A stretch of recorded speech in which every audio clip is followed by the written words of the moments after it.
Ng kapulisan sa Bicol napatay na ang pinaghihinalaang leader ng Concepcion Criminal Gang na si Gilbert Concepcion Isaysay.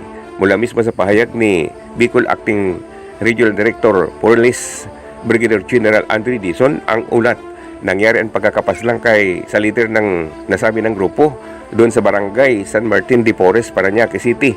Ang pag-serve ng warrant of arrest ng otoridad kontra sa grupo ni Concepcion at nagresulta sa armed encounter na naging daan para sa maagang kamatayan ng nasabi ng si Concepcion. Ayon kay Dizon, ay nasa punerarya na ang labi ng nasabi ng most wanted criminal sa Bicol. Si Gilbert Concepcion, isang ex-army, nagtatag ng criminal gang sa Bicol at nauulat na involved ito sa patayan, robbery, hold-up, rape at iba pang kaso sa Kabikulan. Kahapon po ng umaga, may na-monitor na po tayo na location ni Mr. Concepcion. Si Gilbert Concepcion, na-monitor natin na nasa bandang Parañaque sila. May immediately po yung mga operatiba natin nag-proceed sa lugar. At pag sapit nga ng alas 6 ng gabi, paglapit pa lang nila pumutok na sina Gilbert. Then nung na-wounded siya, tumatakas pa, na-corner pa rin po ng mga operatiba natin. Doon po natapos yung kasamahan niya. Composite po yun, sir. PRO 5, NCRPO, yung NICA po, yung Air Force, yung Philippine Army. So sama-sama po yung mga taong gobyerno sa pagtugi sa kanya, sir.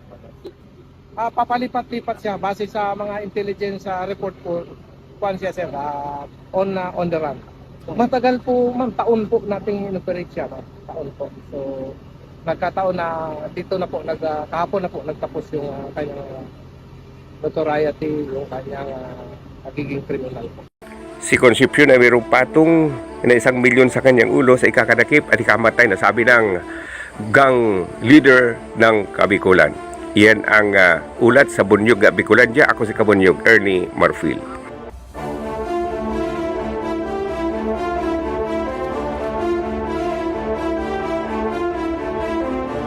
Una ang Bicol Region sa may pinakamalaking bilang ng unconsolidated POB sa buong bansa.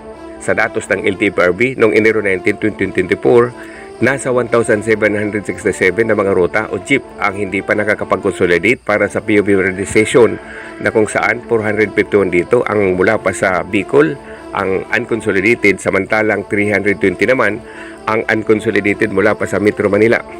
Ayon kay LTFRB Francisco Ranches Jr., Regional Director ng LTO Bicol, patuloy ang kanilang pag-update at ng LTFRB at iba pang ahensyas ng pamahalaan para sa epekto ng sabi ng PUG modernization at inihahanda di umano para sa full implementation nito sa darating na buwan para sa pagiging maayos na sabi ng modernization program sa bansa. Samantala, sasamantalahin naman ng ilang grupo ng transport sa Bicol ang 3 buwan na pagkakaantala ng pagpapatupad ng PUB modernization.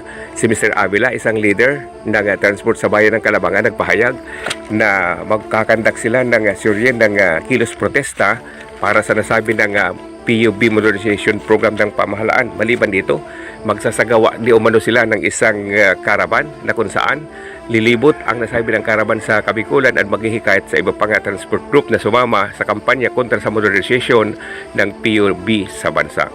Yan ang ulat sa Bunyog, Bicolandia. Ako si Kabunyog, Ernie Marfil.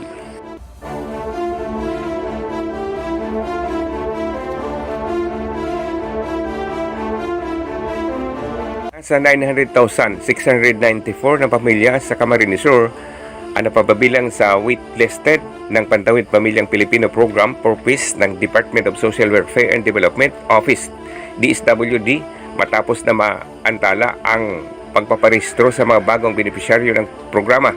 Sa panayam kay Harry J. Daet, Social Welfare Officer 5, Provincial Link, DSWD Camsur, ang mga pamilyang ito ay sasailalim sa assessment at validation para sa mga potensyal na benepisyaryo matapos na maianunsyo na sapat na ang bilang ng mga benepisyaryo na target ng resulta sa pagsagawa ng tinatawag na assessment gamit ang Social Welfare and Development Indicators, DSWDI tool ng ahensya, kung saan maghihintay nilang ang mga ito para sa maproseso ang kanilang papers at ma-update ng kanilang mga municipal link. Samantala, umaabot naman sa 130,611 na sa probinsya ang kasalukuyan ng miyembro ng nasabi ng programa ng Purpose sa ngayon.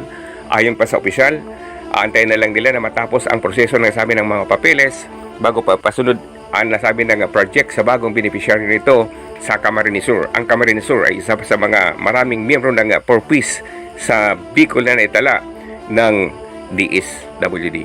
Bunyog Bicolandia, ako si Kabunyog Ernie Marfil. Bunyog, bunyog, halikan na kasama ka. Bunyog, kapag buklod ay may pag-asa. Luzon, Visayas, Mindanao, isa ang pananaw. Sa bagong Pilipinas ang bunyog isisigaw. Bunyog.